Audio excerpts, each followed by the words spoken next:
start now. So I request the attention of the faculties and delegates. I will take few minutes of yours and let me introduce me and the faculty members of the session. So good evening and welcome to one and all. I'm Ankita from Planet, the designated session assistant for a seamless experience, and Planet is India's most trusted and widely used digitech platform with multiple enriching services exclusively for doctors. Planet is very proud to be a digital partner for this event organized by Society of Onco Anesthesia and Perioperative Care. So let's begin today's session, for which I would like to invite Dr. Joshna Goswami ma'am to take over. So over to you, ma'am. Yes, good evening all. So we are continuing our session of thoracic anesthesia, thoracic management of thoracic surgery. And last week we have discussed about the preoperative management and intraoperative management of thoracic surgery.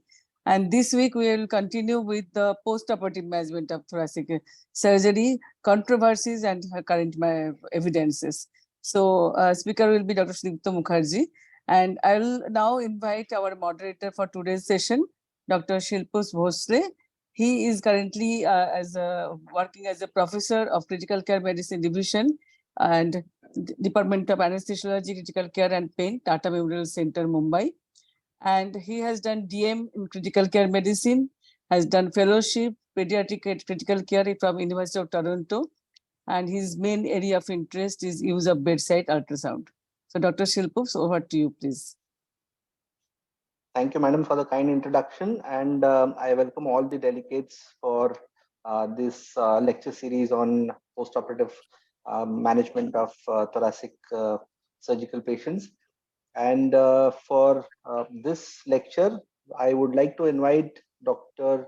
Sudipta Mukherjee. He is head and a senior consultant at Tata Memorial Center, Calcutta, and his areas of interest have been sepsis and antibiotic stewardship, advanced ventilator modes, focus and surgical critical care. And we've always, delighted to hear from Dr. Sudipta. Today he'll take us through the postoperative complications and management of those surgical patients or thoracic surgical patients in the ICU.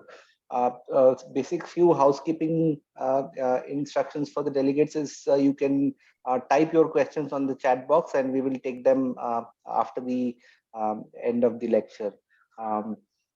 Over to you, Dr. Sudipta. Before Dr. Sudipta starts, I will also request that I'm muting you all, and once the speaker starts, he can unmute himself accordingly. Okay?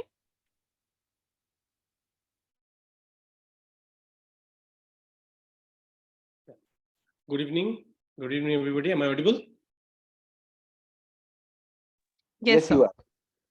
Thank you, Dr. Shilpushp, for his nice words. And thank you, Dr. Josna and the SOPSI team for giving me the opportunity to present in this forum.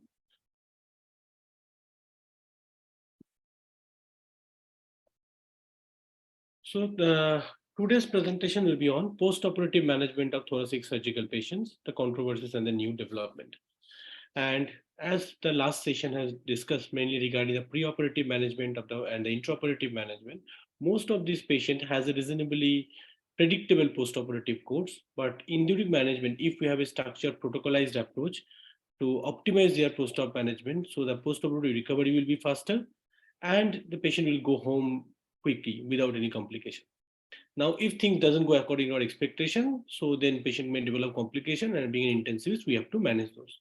So my discussion will have basically two parts. One will be involving the standard postoperative management for any thoracic surgery patients. And second part will be what are the complications that can happen, may not be very regular, but if it is there, we have to pick it up and have to manage accordingly to have a good outcome. So when you talk about thoracic surgery, we basically include mediastinoscopy, video-assisted thoracoscopy, sympathectomy, pneumonectomy, and surgery of the thoracic wall, trachea, lungs, and esophagus. In true sense, most of these patients, at least the first part, doesn't come to ICU. Specifically, patient with a significant thoracic wall reconstruction, patient has a lung resection or an esophagus, then probably come to ICU for postoperative monitoring and to picking up complications. So basically, they are coming to ICU for postoperative medical management.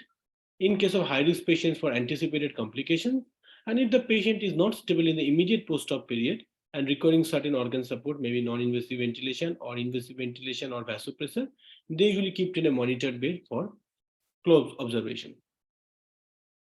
So some of the post-operative outcomes also depends on the pre-operative optimization, specifically in when the patient has high risk, like cessation of smoking, pre-operative education and physiotherapy, and optimization of the different comorbidities. Among this, smoking, I will discuss about the smoking and its effects. Pre-operative education in terms of what the patient should expect in the post-operative period is very, very important, because in that situation, the post-operative journey will become predictable. They know how to do the physiotherapy and how much, what they should expect in their post-operative course. And once we have optimized post-operative comorbidities, chances of complications are less, that we will discuss. In terms of smoking cessation, we all know about the short-term and long-term side effects or bad effects of smoking. So even if you're able to stop smoking for smaller duration, then maybe for 12 to 24 hours, there is a decreased carbon dioxide level and nicotine level in the blood. And along with that, if you can stop it for a longer duration, preferably 4 to 6 weeks, and maybe more than 8 to 12 weeks, then that can significantly decrease post-operative morbidity and mortality. So standard recommendation to stop it by 8 to 12 weeks, and at least we should promote our patient to quit smoking whenever they come in contact with us during their perioperative journey. Now we will find a lot of patients who try to quit smoking, may not be able to do that because of the surgical stress and because of long-term habits. They may develop withdrawal in the immediate post-op periods. We'll find patients in the immediate post-op periods, day 2, day 3, having a disproportionate tachycardia, restlessness, irritability. So if we have taken detailed history and ask them about their recent smoking history, and if they feel that they are safe with you, then probably they will admit that yes, they have continued smoking, maybe in a lesser number till the day of surgery, and probably nicotine replacement will prevent you from their unnecessary other workup in terms of the sympathetic overdrive that patient is suffering. And along with this, also we have to look for the alcohol withdrawal, and presently withdrawal from different benzodiazepines, basically anxiolytics that patients are taking for sleep, need to be explored in the immediate post-op period. From this intraoperative period, now we know that we have two options. One is VATS and open, and progressively we are moving towards video-assisted thoracic surgery because it has a lesser number of complications, post-operative complications. The complications which you can anticipate are hemorrhage, empyema, air leak, pneumonia, or surgical emphysema. Post-operative pains also is significantly less with VATS, obviously because less amount of tissues has been handled, and the surgical incision on the skin is very minimum, so that they are mostly have a shorter hospital stay. And depending on the feasibility and lesser complication rate, early mobility, probably there can be discharged faster. But this patient has a higher risk of bleeding, need a higher competence for the surgery, and intraoperative complication rate can be little high. Also, whenever we are handling the lung resection, and then probably staplers has a better outcome in terms of improved leak. This can be a concern, specifically patient when they are undergoing wedge resection, lobectomy, or excision of the bulla, because if they are not being closed properly, there can be a risk of prolonged air leak, specifically in patient who has emphysematous lung disease like COPD, that is chronic obstructive airway diseases.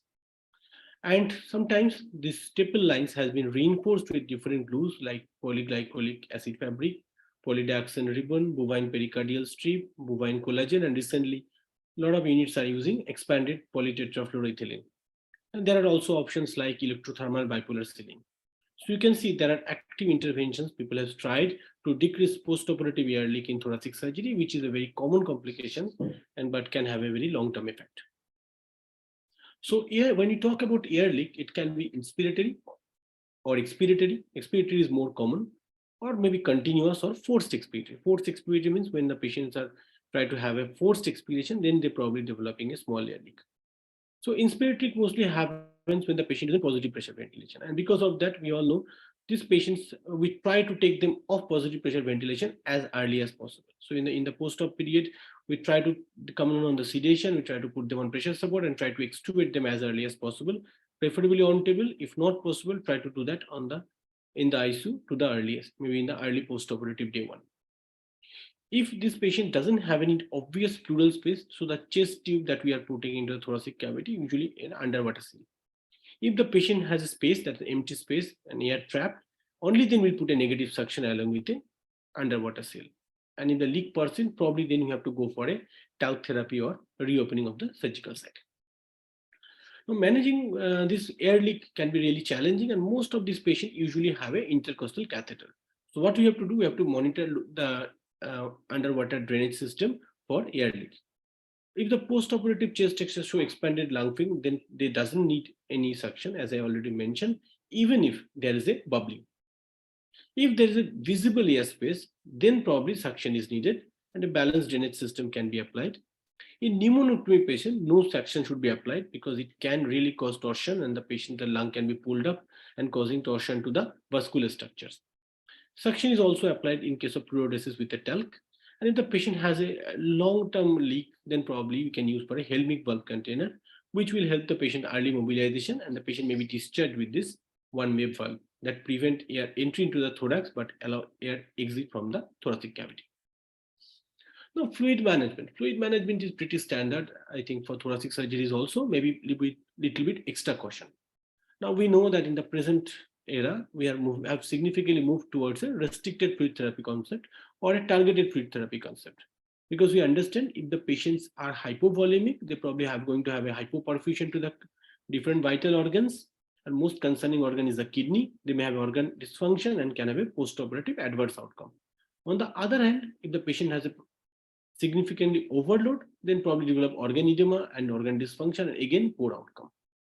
So restricted fluid therapy or targeted fluid therapy is a very standard of care at this moment. And high dependency unit, all these patients to monitor, have a close monitoring on the fluid therapy. We probably can monitor them, if not in the ICU, can keep them in the high dependency unit. We try to encourage oral feeding early so that we can cut down the IV fluid to the earliest. Even if you are giving IV fluid, try to keep it 1 to 2 ml per kg per hour in the immediate perioperative period. And should we try to avoid positive balance? Now, if the patient's positive balance is more than 1.5 liter or more than 20 ml per kg in the first 24 hours, they have shown to have a poor outcome in the postoperative period, specifically in terms of morbidity and mortality. So in that situation, if the patient is not able to maintain blood pressure or tissue perfusion, we can consider inotrope or vasopressor depending on the clinical context.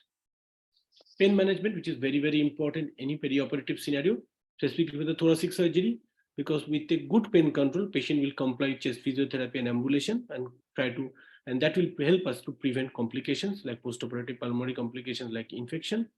So standard of practice is epidural analgesia. It is usually put at the midpoint of the dermatomal distribution of the skin lesion.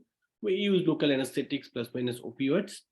And as we are using much lower concentration of the drugs nowadays, and there is a very less chance of muscle paralysis or muscle weakness, so it preserves the cuff reflex and improve respiratory function. Other options are paravertebral blocks when the afferent pain inputs is predominantly unilateral from the chest on the abdomen. So this can be an option. So in that case, placing the catheter is done under direct vision during surgery. This is an option. Surgeon may put the tip of the catheter in the right place. But concern is that there may be loss of chest drain, may loss in local anesthetics can increase significantly in the intrapleural blocks. So in paravertebral blocks, in that aspect is a better option compared to the intrapleural blocks. And the options with an opioid with a PCA, that is patient controlled analgesia, can also be opted. What are the other options?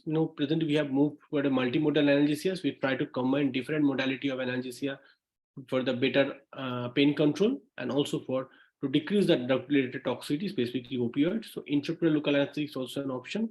Specifically, if you have to give it in a multi-level intercostal blocks, depends on patient position, infusion volume, and the type of surgery. Except the cryoanalgesia and the transcutaneous electrical nerve stimulation can be options. Along with that, we try to add on different systemic drugs like paracetamol, NSAIDs like ketorolac, and maybe narcotic agents, depending on the patient's pain threshold and also depending on the success of these different blocks.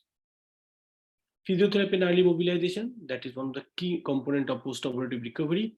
So along with the respiratory physiotherapy, we add bronchodilators or sometimes tracheal toileting so that patient can cough out secretions better. Deep breathing exercise and coughing exercise along with incentive sonometry need to be continued in the immediate post-op period. Depending on the patient's requirement, we can add vibration or a cappella.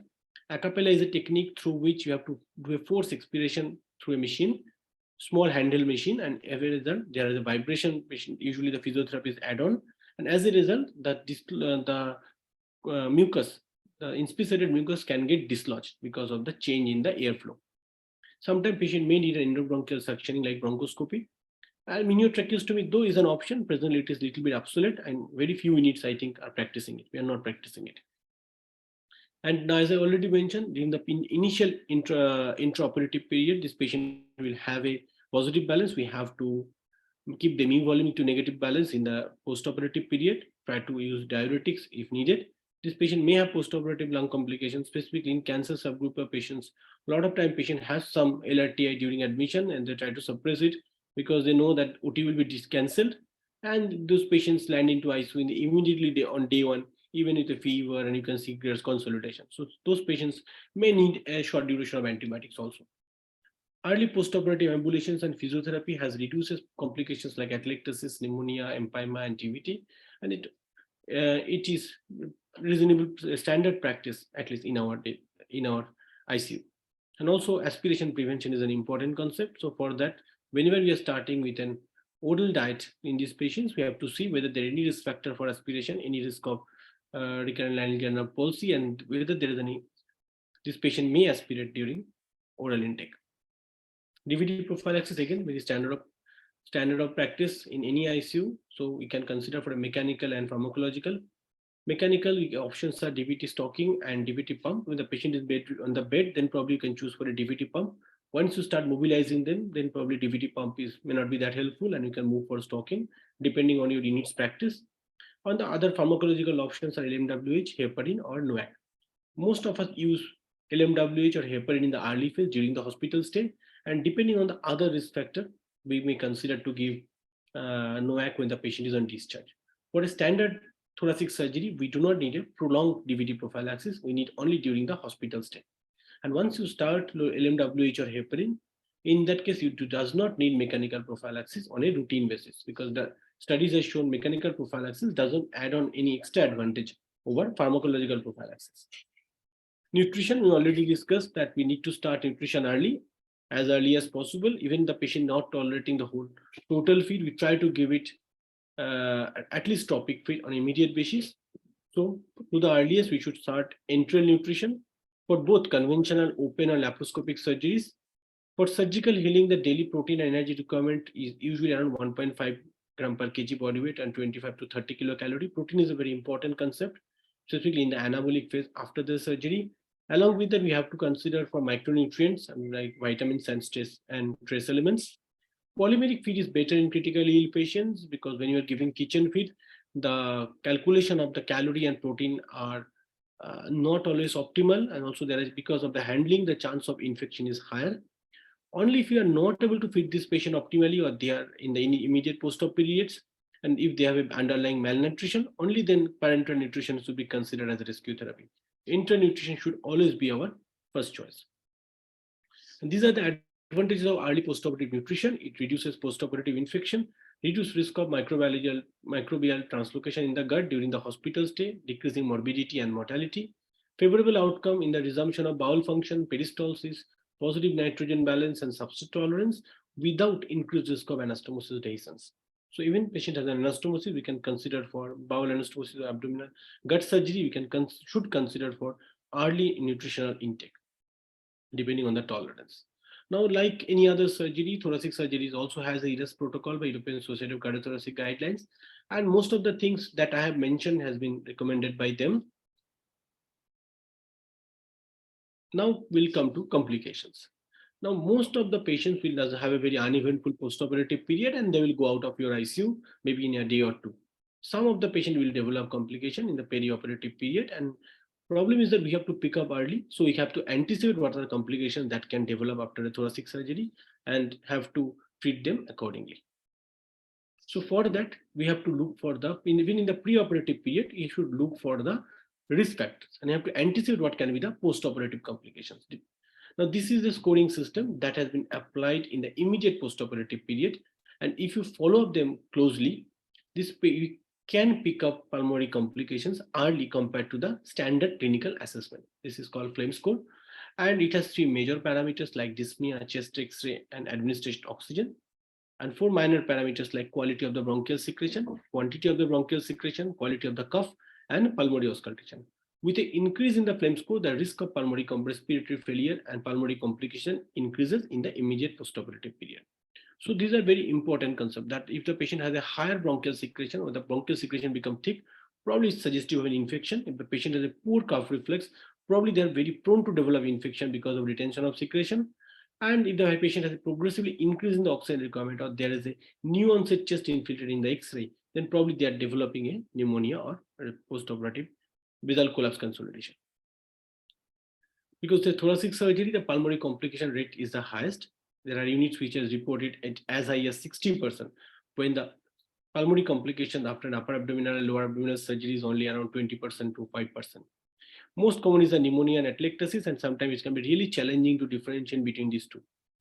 So it has both has a significant clinical and potential economic impact, because it leads to significantly longer hospital and ICU stay, frequent ICU admission, and also increase in the death. So mortality rate can be as high as 30% after in 30 days after major surgery, who have a postoperative pulmonary complication, compared to patients who does not have a postoperative pulmonary complication. And for that, preoperative and postoperative cardiopulmonary rehabilitation or following the standard of treatments is very, very important. So what are the risk factors for developing postoperative pulmonary complication? Age, smoker, underlying lung cardiovascular disease like COPD or heart disease, or a chronic CVLD, preoperative anemia, preoperative underlying lung disease showing a low baseline oxygen saturation. So for that, you can do a basal PO2, ABG, to look at the PO2 of the lung of this patient in the room air, or can look at the room air saturation. If the room air saturation is high, then probably PO2 is a better marker compared to saturation. Recent history of respiratory tract infection, any past history of thoracic or upper abdominal surgery, if the surgery is prolonged, or if it's an emergency surgery. Now, whenever we are talking about minor or major complications, the minor complications are bronchospasm, atelectasis, and pleural effusion. Major complications are pneumonia, ARDS and ALI, respiratory failure, and aspiration pneumonia. And as per the European Society, they have defined how you're going to diagnose a pneumonia and which pathology will say ALI, ARDS, and respiratory failure. And obviously, with the major pulmonary postoperative pulmonary complications, the ICU stay, morbidity, and hospital stay, and the mortality is higher. So what are the strategies to prevent? Some of them already been discussed, like preoperative assessment and medical optimization, smoking cessation, correction of anemia, preoperative chest physiotherapy. Why preoperative chest physiotherapy is important? That once the patient knows what are the things to be done in the post-op period, it is much easier for them to comply when they are sicker, when they are maybe under milder dose of anesthetic drugs. So it is much better to optimize, send them to the physiotherapist before the surgery rather than after surgery. Shortening the duration of the general anesthesia, lung protective ventilation, that's coming as a very important concept for postoperative pulmonary complication. Specifically, it shows that it does not increase the lung damage, but it decreases the risk of ARDS, specifically in a prolonged surgery. Along with, if you give low tidal volume ventilation, along with a moderate PEEP to keep the lung open and prevent basal atelectasis. Need to remember, obese patients who have a high intra-abdominal pressure need a higher PEEP to keep the lung open. RD extubation, as already discussed, with after complete reversal of the neuromuscular blocker. Some patients need NIV for a base to prevent basal atelectasis, and adequate analgesia to encourage early postoperative mobilization and proper physiotherapy. Pulmonary edema or post-pneumonic pulmonary edema can be one devastating complication. Though the literature says that it can be as high as 5 to 15%, I have seen only 1 or 2 who are very sick and need prolonged ICU stay. The risk factors are age of the patient, extent of resection, preoperative lung function, and other comorbidities. Onset of respiratory failure, usually within 48 hours of the surgery. It can be severe respiratory failure as with diffuse radiographic change in plain chest X-ray, just like a pulmonary edema. It will appear like an ARDS because we'll have a lung infiltrate with a reasonably okay intravascular volume status. Mechanism of injury is mostly by ischemia reperfusion injury, and that leads to generation of oxygen species radical and leads to pulmonary capillary stress factor and capillary injury. It's basically free radical induced injury. So presence of pulmonary hypertension put this patient at a higher risk and probably act as one of the contraindication for lobe pneumonectomy. So therapy, we have to keep this patient euvolemic as possible. So we give diuretics, restrict the fluid, start early nutrition to have a better recovery, Maintain adequate oxygenation, because adequate oxygenation and prevention of hypercarbia decrease pulmonary hypertension, even if they need mechanical ventilation. Clinical outcome is poor with a mortality more than 50%. There is some scope of nitric oxide in this situation by decreasing the pulmonary hypertension, but it's not a very standard practice. So in postoperative hemorrhage, most of the time it's related to the surgery, and it is much more higher in bad surgery compared to open, though the literature suggests is reasonably comparatively same. So mostly it is because of surgery or maybe because of associated coagulopathy. We have to address them in a very standard manner, like standard coagulation test, look for the and transfuse blood products accordingly, maybe FFP, platelet, and cryoSP or factor 7, depending on the abnormality. Certain units can start using TEG for judicious use of these blood products. Now, if it's a surgical complication, obviously correcting coagulopathy is not going to help, and you have to do a surgical intervention. So for that, you have to meticulously monitor the chest drain output. A chest tube output more than 1000 ml for an hour, or more than 200 ml per hour for 2 to 4 hours is indicate, even after correction of coagulopathy, is an indication for a surgical bleed and probably need a re-exploration. And in that situation, the hematocrit of the chest tube can be helpful, and it can differentiate between active bleeding from a lymphatic. So hematocrit is more than 50%, probably these patients having an active bleeding and need surgical intervention. And some patients who is hemodynamically unstable, but the chest drain output is nil or not significant, we have to consider for a chest tube blockage. We can do it if you do a chest X-ray, you may find that there is a reduced opacity in the tube, suggestive of tube block. We have to explore for the medication that can increase the risk of bleeding, like aspirin, and other antiplatelets, and warfarin. There are a lot of Ayurvedic medicines which contain herbs like garlic or ginseng, etc. That has an effect on bleeding time. They prolong the bleeding time. So if the patient is taking it, it is better to convince them to stop it at least by 2 weeks from the surgery. Sometimes you have to continue the antiplatelet. That ecosprin is reasonably safe in the perioperative period. You can continue. Dual antiplatelet sometimes need to continue depending on the underlying risk factor for which it has been prescribed. Like for a simple aortic mitral vessel dilatation, you have to continue for 2 weeks. For a bare metal stenting, 6 weeks, and for a drug-eluting stent for more than 12 weeks.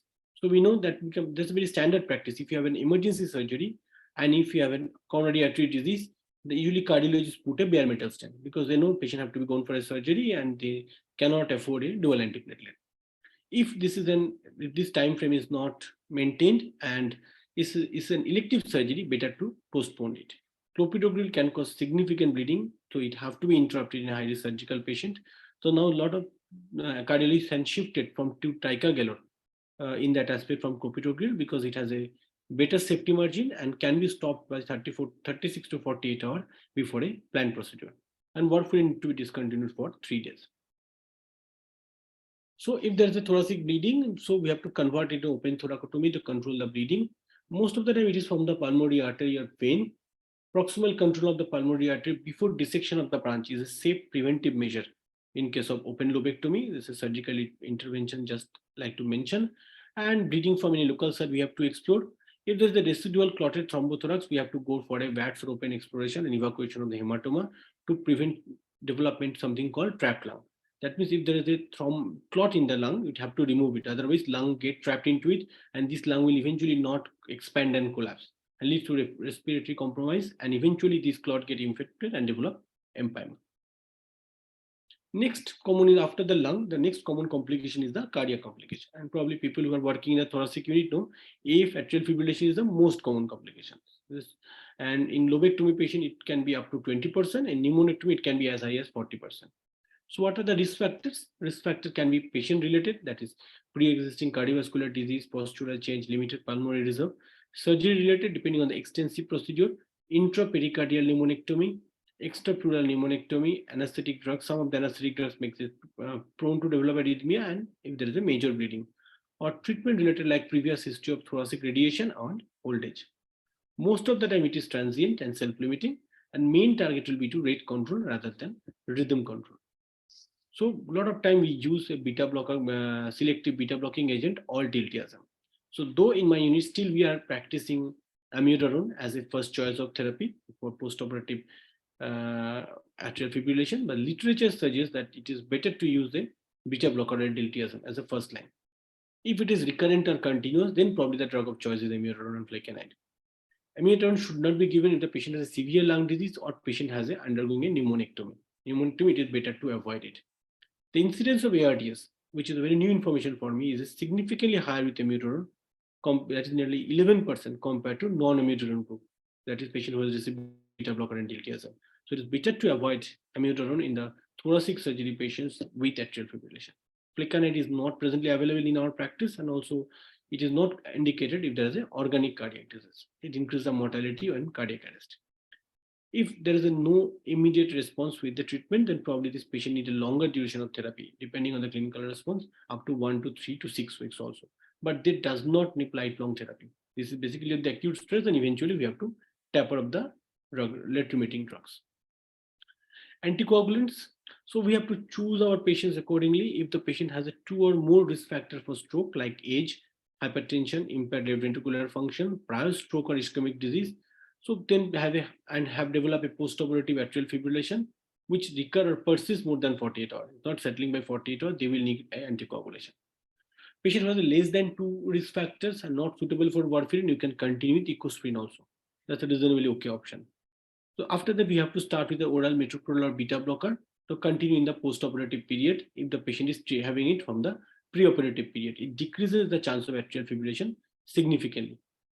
And if in this situation, mostly we keep the magnesium in a higher rate because we know magnesium has a membrane stabilizing effect. And it shows that giving magnesium, using magnesium in the perioperative period and keep a reasonably higher value, that is more than 2, it shows to have decrease in the atrial fibrillation rate. But what's the risk factor of all these antiplatelet anticoagulation? The patient can bleed, and if you are handling the pericardium, there is a chance of pericardial bleed leading to cardiac tamponade. So we have to be very, very cautious about this complication because it can kill the patient very, very fast.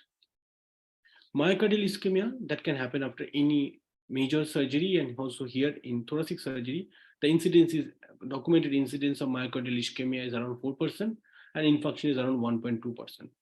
Mostly this patient will present with an hypotension or maybe abnormal exercise testing in the preoperative period. These two indicates the strongest risk factor for developing postoperative ischemia. Continuous monitoring is very important for specifically in the first 48 hours for high-risk patients. And thoracic surgery can be categorized as a high-risk surgical patient depending on about this information. We can go for a dobutamine stress echocardiography to evaluate the risk factor.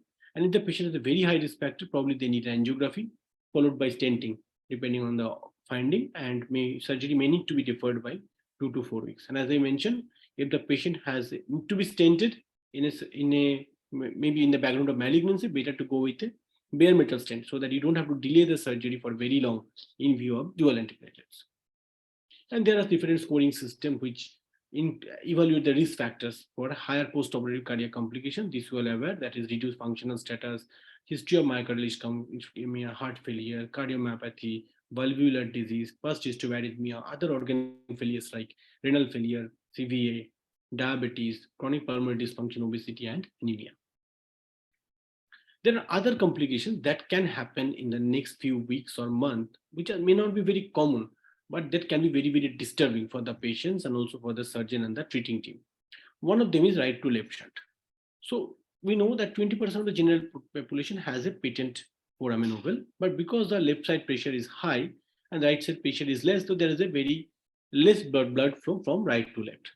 Now, once you do the pneumonectomy, then the blood flow to the single lung increases, so the right-sided pressure gradually increases. And it may lead to right to left shunt with a refractory hypoxia. Most of the time, this patient will not respond with oxygen. Symptom may not be present in the initial part, but gradually it may develop, specifically if there is a right pneumonectomy, because yes, right lung has 3 lobes compared to the left lung. So the pressure increase in the pulmonary pressure will be much higher after a right pneumonectomy. They will present with a dyspnea or hypoxia in upright position, which resolve with semi-recumbent. This is because of the mediastinal shift, which modifies the relationship between right and left atrium and distort the foramen oval. So after that, there will be inner reverse of the intra-atrial pressure gradient and decrease in the right ventricular compliance and the hydrostatic pressure of the left lateral decuplators, or orthostatic position increases the stunt. So this patient factors like pulmonary emboli, right ventricular infarction, increased intrathoracic pressure, COPD obviously will increase or worsen the shunt physiology. We can understand all these interventions, all this pathology will increase right-sided pressure. Diagnosis is made by the arterial blood gas analysis, nuclear lung scanning, echocardiography, or we say bubble echo, MR, or cardiac catheterization. The bedside technique can be a bubble echocardiography. You generate a bubble or what should I say, the agitated saline, we did an agitated saline and give it to the right side. We can see within few minutes, within few seconds, it goes to the, from right atrium, it goes to the left atrium through the patent foramen organ. So treatment is surgical repair and intravascular occlusion of the septal defect. There can be other DDs of this pathology like pulmonary embolism, airway narrowing, and post-resection pulmonary edema. So these have to be evaluated. Cardiac herniation, again, is a very rare complication. So patient present with a cardiac collapse as a presenting feature, jugular pulse is elevated, and patient will present with a cyanosis in the drainage area of the superior vena cava. A lot of time they present with a ventricular fibrillation also, and treatment is immediate thoracic surgery. Heart failure, postoperative right heart dysfunction can be common. As I already mentioned, this patient usually have a increased pressure, pulmonary pressure because of the blood that is supposed to be flow from the both lung and now passing to the single lung. So the right ventricular endoscopic volume remains stable in the early postoperative period, and gradually we will observe in the first or second postoperative days, gradually it will increase. There will be increased afterload, which will lead to a RV dysfunction. So the changes in the RV function are able to compensate for the increased RV endoscopic volume and pressure, but not during exercise. So this patient may remain stable during recumbent position, but may with an exercise or movement, they may deteriorate. And because eventually they will land into a late ventricular or biventricular failure also. Post-pneumonectomy syndrome, this is another complications which is not very common, where it can happen because of bronchial compression occur as a result of massive mediastinal shift following a pneumonectomy. It's 1 in 640 cases, so it's not very common. Much more common after right pneumonectomy. Risk factors are young age, female sex, because they have a more elastic mediastinal tissue, so prone for shifting, and a softer, more compliant airway, thus subject to compression.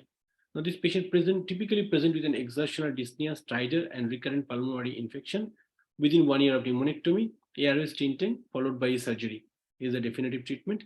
Definitive treatment will be surgical repositioning of the mediastinum in the midline. So you have to suture the mediastinum with a saline, or the other options are that maintain the mediastinum in position with a saline-filled silicone prosthesis, which is inserted into the pneumonectomy space. Lobar torsion gangrene, this is another rare complication. Here, represents a rotation of the bronchovascular pedicle with resultant airway obstruction and vascular compromise.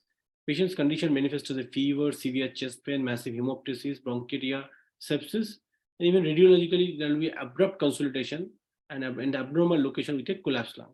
So bronchoscopy, contrast CT can diagnose it, and simple detorsion of the or resection of the involved pulmonary segment. Pulmonary resection is mandatory due to pulmonary gangrene, and I have to fix the lung in the thoracic wall.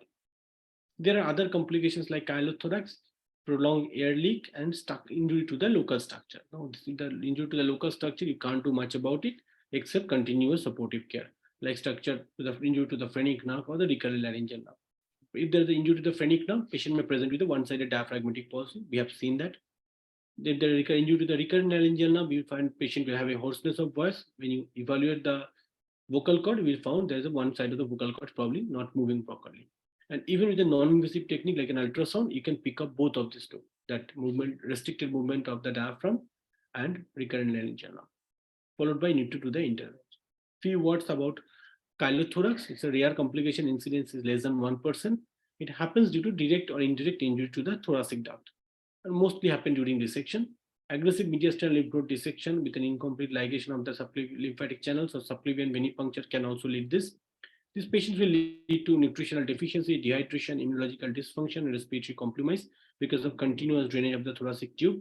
Early management is conservative with intrathoracic drainage insertion, if not already done, and total parenteral nutrition. There are some scope for somatostatin analogs like octreotide, which decreases the intestinal chyle production. And if this thing doesn't work, or the drain output is more than 5 liters a day in an adult, or more than 100 ml per kg body weight in a child, or leak is persistent for more than a liter for more than 5 days, or continuous is going on, probably you need a surgical ligation of the thoracic duct.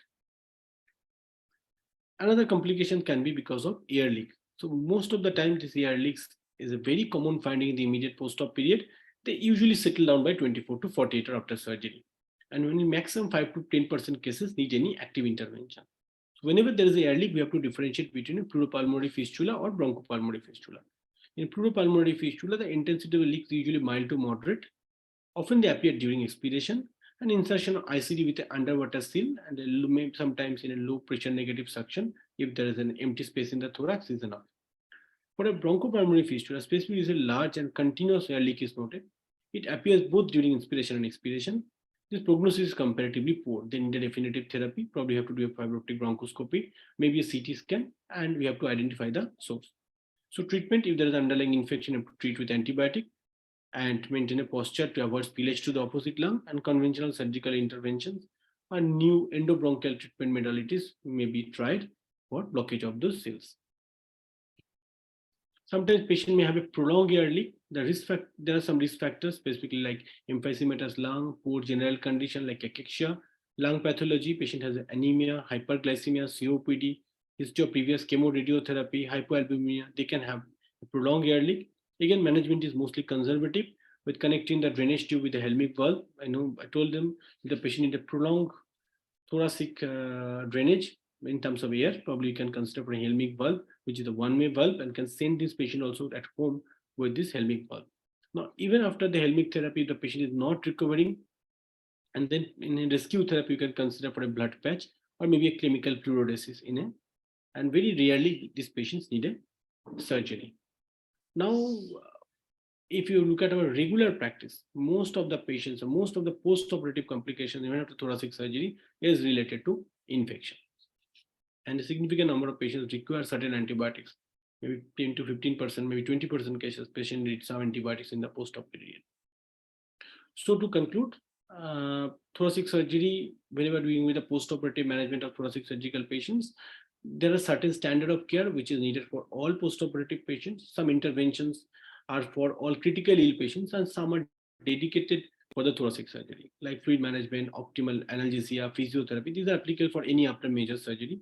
But the awareness of the complications, specifically like post-pneumonia pulmonary edema, or the torsion, or those type of complications, or right to left shunt, these are not common in other surgeries. These are specific for thoracic surgeries, and we need to be aware of them to pick them up early to have a better outcome and prevent morbidity and mortality. By this, I like to complete my presentation. I'm happy to take questions. Thank you.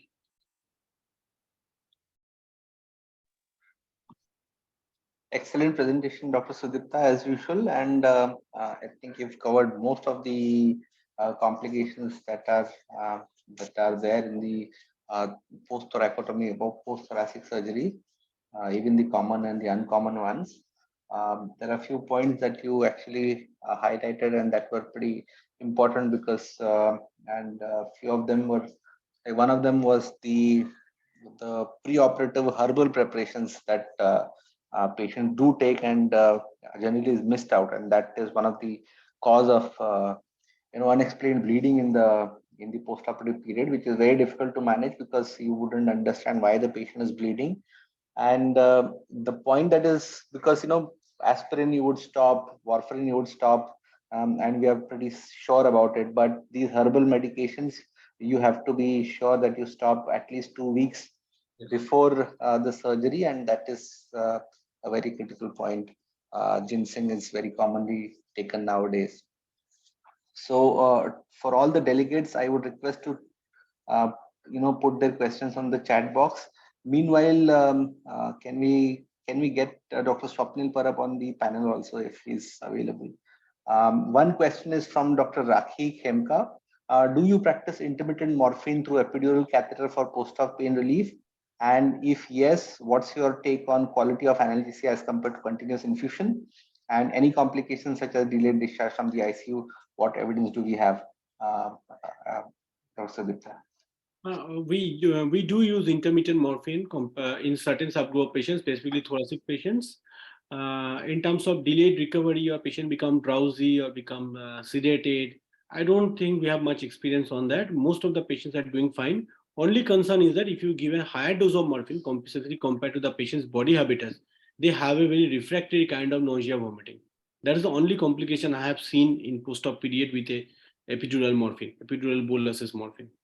Sometimes a small dida with maybe a 4 foot 9, 4 feet 9 or 5 foot 1. If they receive around 3 milligram of morphine, the epidural, they can really have a bad nausea vomiting in an immediate period, significant retching.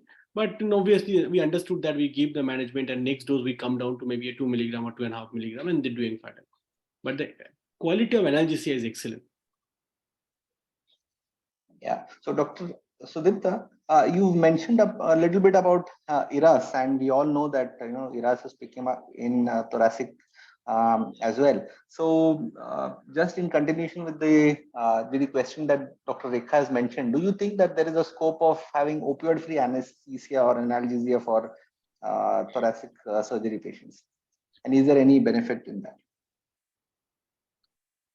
Regarding opioid-free analgesia, I'm not very sure. I'm little pro-opioid person, so I think that the quality of analgesia that you can achieve with an opioid is very difficult to get without opioid.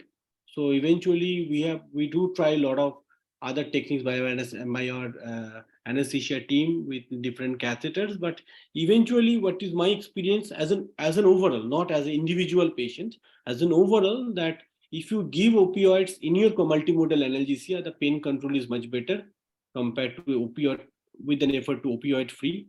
And yes, by the purpose of multimodal analgesia, to cut down the opioid usage as much as possible, come to the basic minimum, and that probably we are practicing. But opioid free, I'm not very sure. Okay, Dr. Swapnil is here. He can chip in as and when he's there. Just to continue with that, the other part about the opioid free or the ERAS would be the jury is out regarding use of epidural or paravertebral, but there is also increased mention or use about use of intercostal nerve blocks, and that does help, and some physicians do vouch about it, and also the use of preoperative pregabalin use. Dr. Sudipta, any comments on that or any thoughts on that?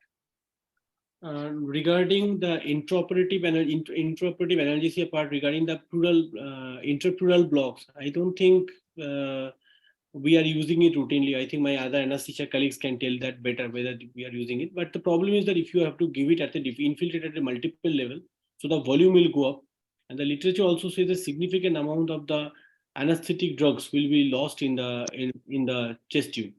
So it is better to go for an epidural or a paravertebral block. And the post-preoperative pain management is mostly done by my anesthesia team.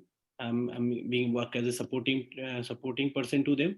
So I think the other colleagues who has in the panel, they can tell better regarding that. Okay. Shil, Yeah, Swapnil. Swapnil here. Hi. Yeah, Swapnil. So if I can just add to it a bit to what Sudipta had answered. One thing is, in fact, in Tata Hospital, we were trying to go opioid free as much as possible, but the thoracic is one subgroup where the most of the patients receive a little excess dose of opioids. In fact, the epidural local anesthetics infusions that we prepare, they are also supplemented with roughly 5 microgram per cc of fentanyl. So they do require a little excess as compared to the other subgroups of patients. They do receive opioids. So we haven't really gone opioid free in Tata Hospital for thoracic patients. Now, the recent changes that we have done are the minimally invasive surgeries. We are not putting epidurals. We at times use paravertebrals or the ESP block, that is a electrospiny block. Yeah, go on. Surgeons, they also insert intercostal blocks, especially posterior intercostal block, through the surgical field, and we have found that they really work well. So,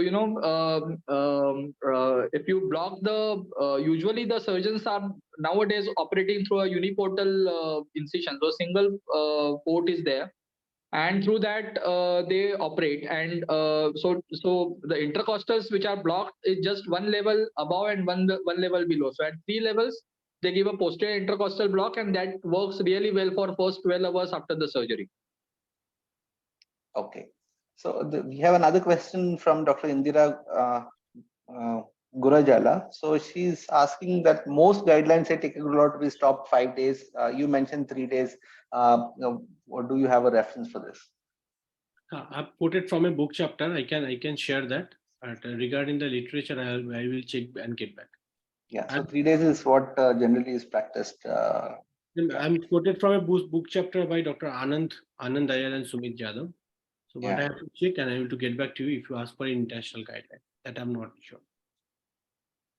Okay, so the second aspect, which is extremely discussed and controversial in especially in thoracic surgeries, is the amount of fluids that are being given.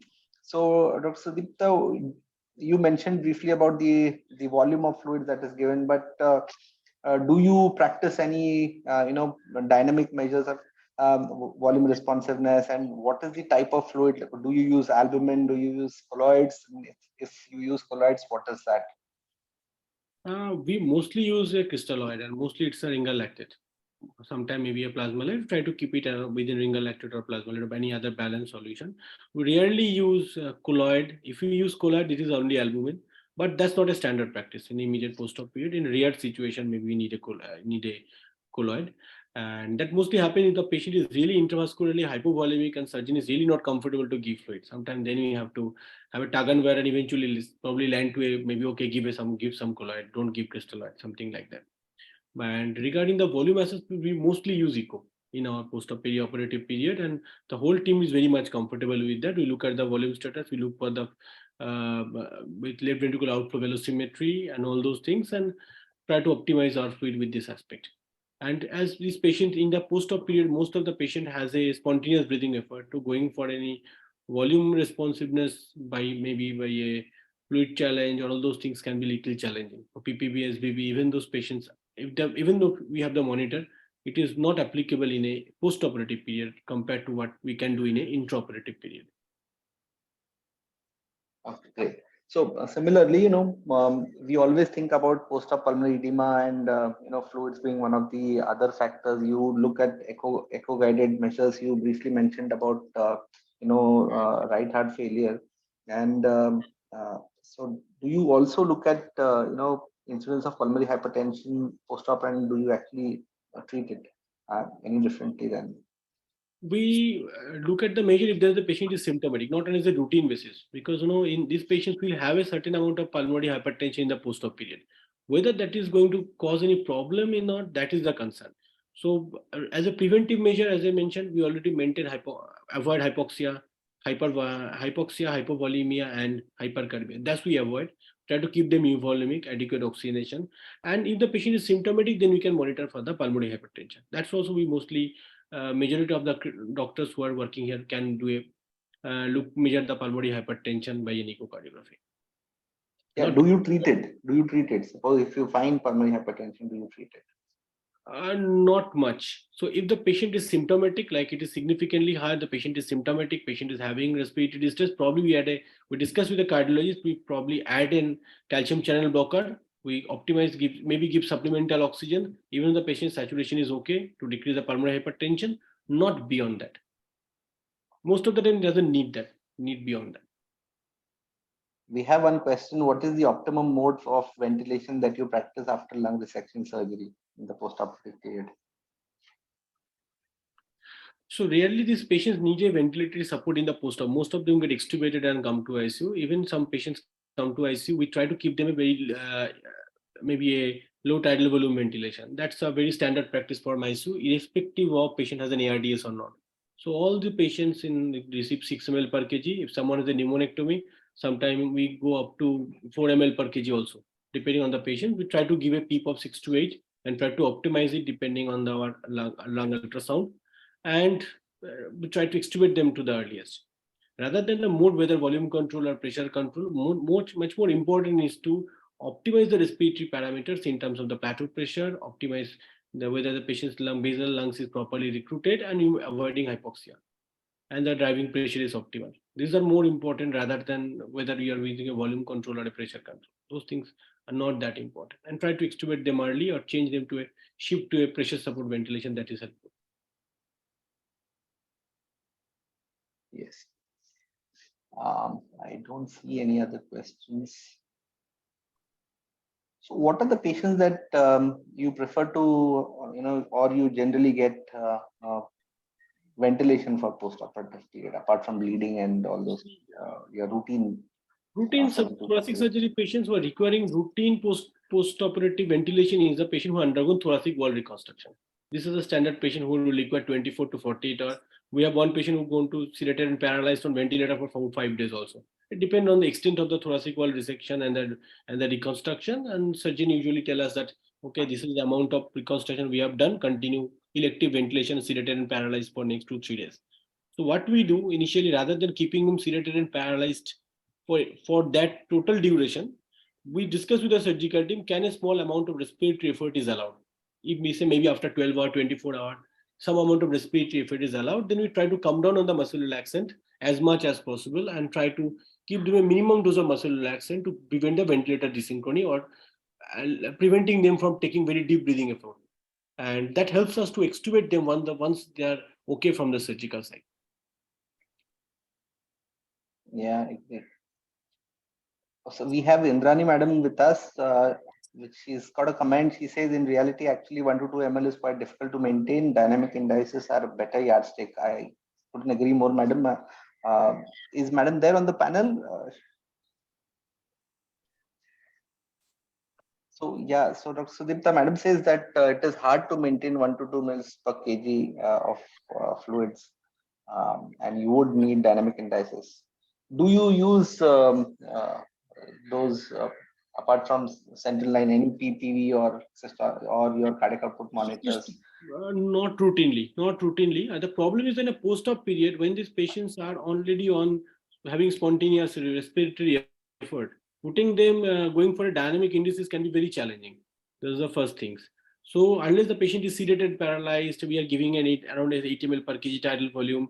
Depending on those dynamic indices is little difficult. So dynamic indices are not that popular in ICU. If you look at the critical care practices, not in the surgical patient and medical patients, they are not prospering the way they should. And people are more falling towards echocardiography because that can be more relevantly used depending on the patient's requirement. So what we do, we mostly stick to the maintenance fluid to 1 to 2 ml per kg, maybe 1.5 ml per kg.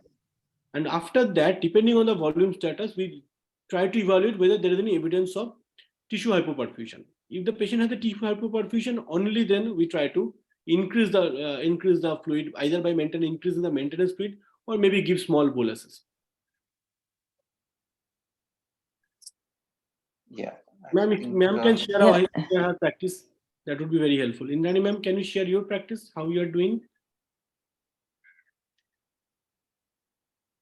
I think Indrani has noted there that they have a Massimo monitor, and which provides PVI. So PVI means decimal variability index. Problem is same, will remain same. None of these variability index will work when the patient has spontaneous breathing. Yes. It will not work. Only thing we can fall is the cardiac output. That you can see the cardiac output, give some fluid and look at the cardiac output again, whether it increases or not. Now the problem is in critically ill patient that you are not sure what cardiac output is good enough.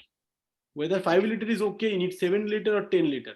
So we start in a reverse way. We look at the tissue perfusion. If the tissue perfusion is optimal, we don't do anything. We sit tight, wait and watch. Continue the maintenance fluid. If the patient requires maybe low dose of NORAD, we are okay. Now, if the patient has started requiring high dose of NORAD and we evaluate that tissue perfusion is also not optimal, and these patients need maybe fluid responsive, only then we'll start chasing fluid in the perioperative period. At least that is the practice. Sometimes it's not able to comply with that, but that is the practice. No, I think Dr. Sudipta, actually you mentioned correctly, because Yeah. So intraoperatively, there are various problems. One is when your chest is open, you do not know whether the heart-lung interactions are really valid. That is one. You ventilate with low tidal volume, which is generally most of the time that is the case in thoracotomies. So you wouldn't get the ideal heart-lung interactions to show whether your patient is volume responsive or not. And that's the reason why, though we follow PPV sometimes, we use it as strengths, and we also have to add it up with other perfusion parameters like you mentioned, lactate and mixed venous and things like that, to really be sure whether we are urine output and perfect. Yeah. So Sheel, you were saying something. Sheel, if I can add a bit to here. Yes, Swapnil, please. Okay. So, so the most challenging thing in lung surgeries where there is a massive blood loss, those are the surgeries which trouble us the most post-operatively. So more the volume of the lung resected and major blood loss along with that. So usually the cases, the classical subgroup of extrapleural pneumonectomies, or those are the surgeries, that really trouble us for post-operatively. And they do have a lot of fluid fluctuations, and we need to titrate the vasopressors as well as sometimes the ionotropes, and also look at how much fluids are we giving by looking at either the extravascular lung water or the B lines or the ultrasound, or by doing the T at times, transesophageal echocardiography, something of that sort.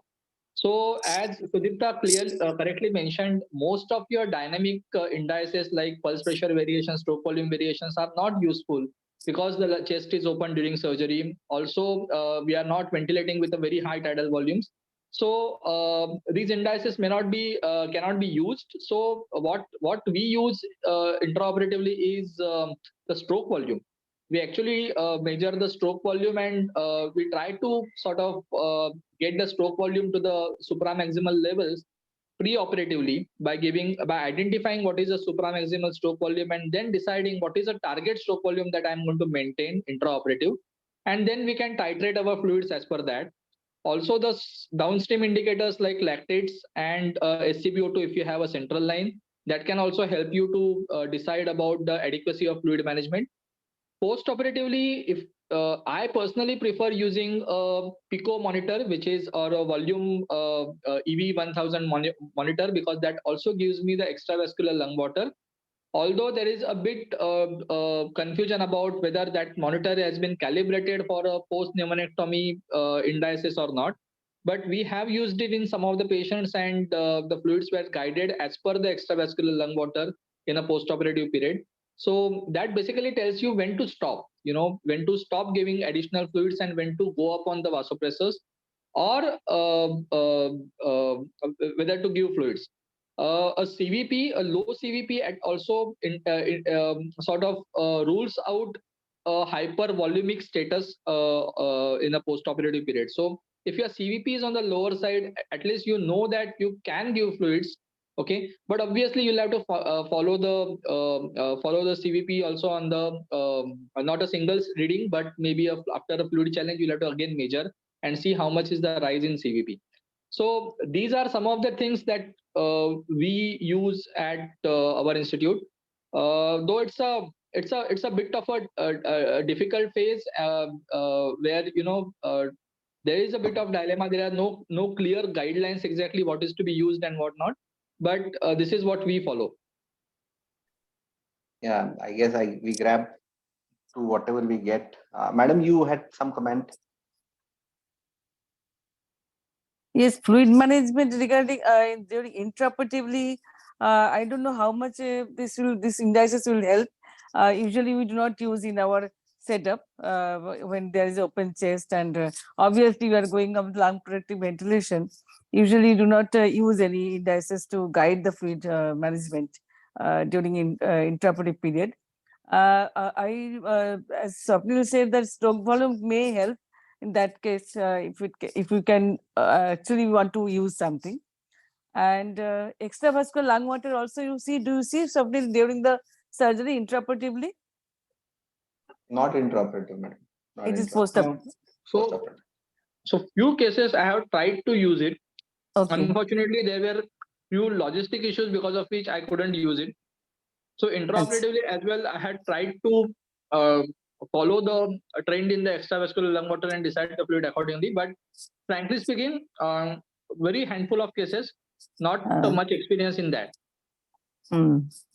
So that's what I think fluid management has to go as per the, we are going towards the restrictive sides, as Sudipta mentioned, both intraoperatively and postoperatively. So that is how we meant, and clinically looking at clinical parameters, everything. Yeah. And the problem. Yeah. So Yeah, Dr. Shilpushp, Sudipta. there's yeah, Sudipta, want to say something? Just one point. Problem with this monitors or monitoring cardiac output or stroke volume is that we don't know what is optimal.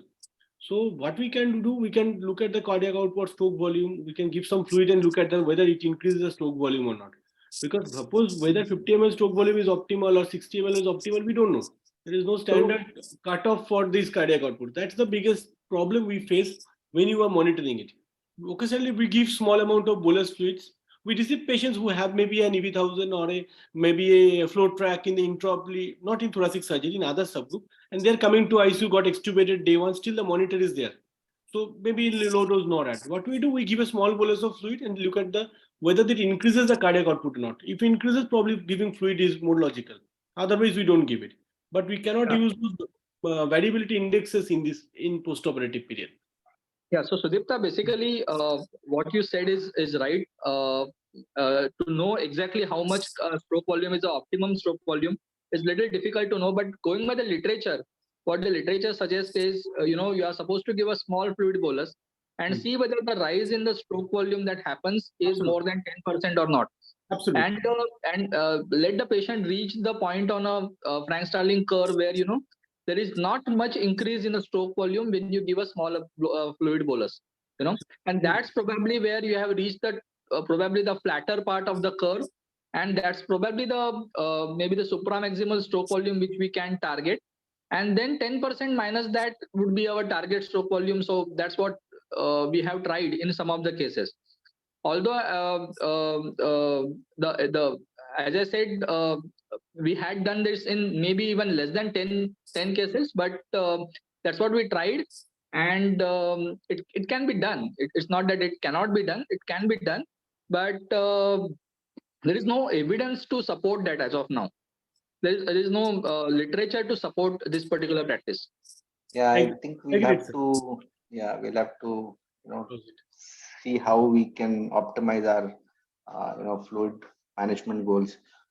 We don't have any more questions. No, Shilpushp, one question is there, I think. Dr. Indira asked for that. Any kind of biomarkers which can help in early identification of complication? Sudipta? I'm not aware, because biomarkers means we use biomarkers for diagnosis of sepsis for now, and most maximum sensitivity and specificity is with a procalcitonin to diagnose sepsis. But even for diagnosis of sepsis, procalcitonin is not recommended. Specifically, the perioperative period, it can be spuriously very high.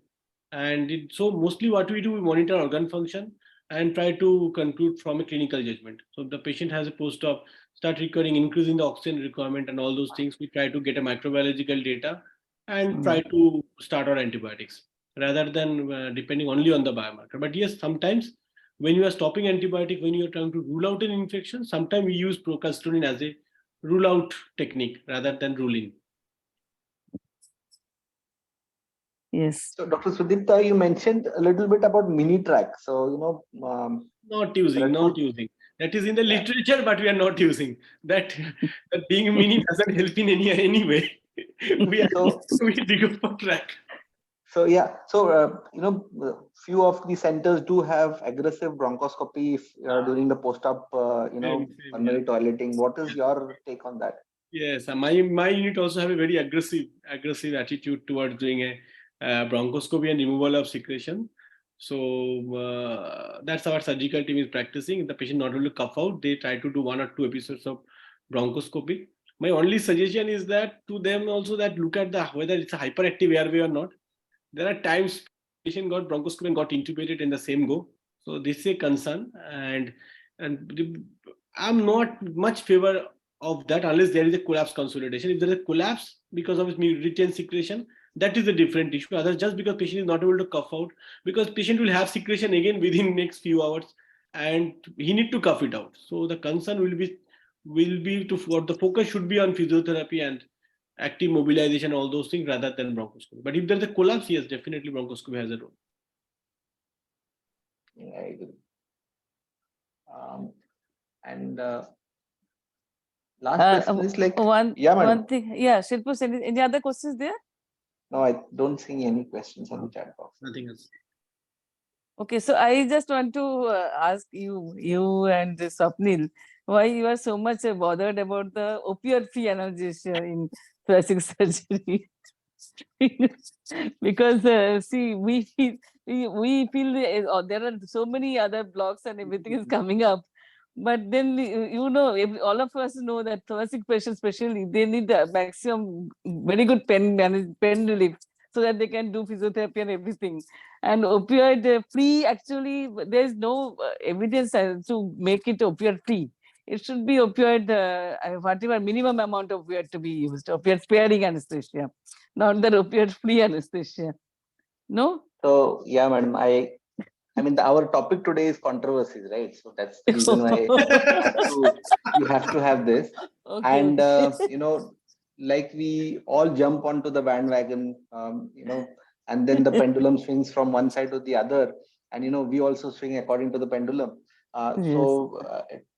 Tomorrow, if the literature would favor opioid free, we all would vouch for opioid free. Having said that, we still want to know whether since the evidence is moving away from opioid, we all know that opioid has been the mainstay of pain control intraoperatively as well as postoperatively. But the side effects of opioids and all those things, especially in the setup, cancer recurrence and all those things. So there is always a thought and discussion whether we can move opioid free, whether it is GI surgeries, colorectal surgeries, or eventually maybe if there is a better alternative, we would always be happy to move. And that's the reason why I wanted to know their thoughts, Sudipta, especially because postoperative ILS and all, we'll always be worried because we think from intensive care perspective, whether ERAS, whether we move them earlier from the ICU. So all those things, opioid keep them in the ICU more for just pain management and opioid related effects. One point, Dr. Shilpushp, regarding this, that yes, we should come down on the dose of opioid if the patient tolerates. There are problems that sometimes some surgeon feels that patient may be okay with 5 ml of fentanyl, so let's continue with 5 ml of fentanyl. They do not like to explore that. Let's see what happens in 4 ml. They feel there will be a breakthrough pain and patient will have a poor complications and the recovery will be delayed. But it is better to come down gradually on the dose of opioids and let's see how patients are doing. Some patients may be okay with 2 ml of opioid, 2 ml of fentanyl, and you are giving 5 ml just because initially we have started 5 ml. There are some this kind of mental blockages there that we need to pursue with them, and let's come down on, let's see how things going. Sometimes they agree after first 48 hours. That first 48 hours they are very apprehensive. After that, at least we try to come down on the dose of opioid significantly. And in between, if a patient develop any signs of toxicity like maybe a respiratory depression, patient becoming a little drowsy or having nausea, vomiting, complaining of nausea, we rapidly come down on the dosage of opioid. So exactly, so Sudipta, I completely agree with you. The practice that we follow at Tata is for first 48 hours, all patients who have got central neuraxial blockade, they do receive 5 microgram per cc of fentanyl through the epidural infusions. But the refill of the Baxter balloon pumps that we do after 48 hours, they are often as per without fentanyl. Because the need of the this thing has gone away. Yes. Rest of our patients, our GI surgeries or the urosurgeries, they receive 2 microgram per cc of fentanyl. Only the thoracic subgroup of patients, they receive a little higher, that is 5 microgram per cc of fentanyl through their epidural infusions. So we are completely not opioid free. We don't, in fact, we are little, our thoracic patients do receive little more opioids than the other subgroup of patients. But after 48 hours, we do take a call that if their pain is settled, we refill our balloon pumps without fentanyl. Right. Agreed, sir. So our take-home message about the postoperative pain management in thoracic surgery is that we opioid sparing anesthesia, minimal opioid, multimodal analgesia, along with minimal amount of opioid, whatever minimum requires. Right? I mean, just be mindful of how much the patient needs. You can't have him in pain, and you can't just exactly. I Exactly. think that, Yes. Agreed. so I think you are reaching. Any final comments, Sudipta, you would want to? No, I think there's a good discussion, and we try to share our practice and listen about the others. And yes, the complication rates are less, but the complication I mentioned, those are rare. But if they happen, be that very unexpected, and whenever there is an unexpected complication in surgery and come to ICU, there is a huge pressure on the intensivist that no one is on the lookout. Everybody is circumspect that this has not been discussed. Complication can happen, but patient becomes so sick it has not been discussed. So we have to be very aware. If those, even though they are rare complications, we have to be very aware of it and try to pick up them early. If you can pick them up early and they can manage them, then they have a better outcome. So Great. Yeah, madam. So no other question right now, no? Yeah, So, over to you, madam. Okay, so I think it is a very good discussion. Also, Swapnil joined us. It's a very good discussion. So, Sudipta, Shilpushp, and Swapnil, all three of you, and we actually answered all the questions. And I hope this is a good. This time for this time we are ending the session of thoracic surgery management of thoracic surgery, and we'll go on the next session next Thursday. So thank you all. Thank you all the delegates. It was a very nice session. We all enjoyed it.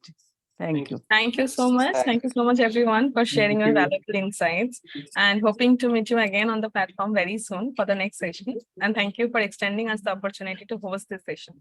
So with all your permission, we are concluding the session over here. Thank you. Thank you so much. Thank you.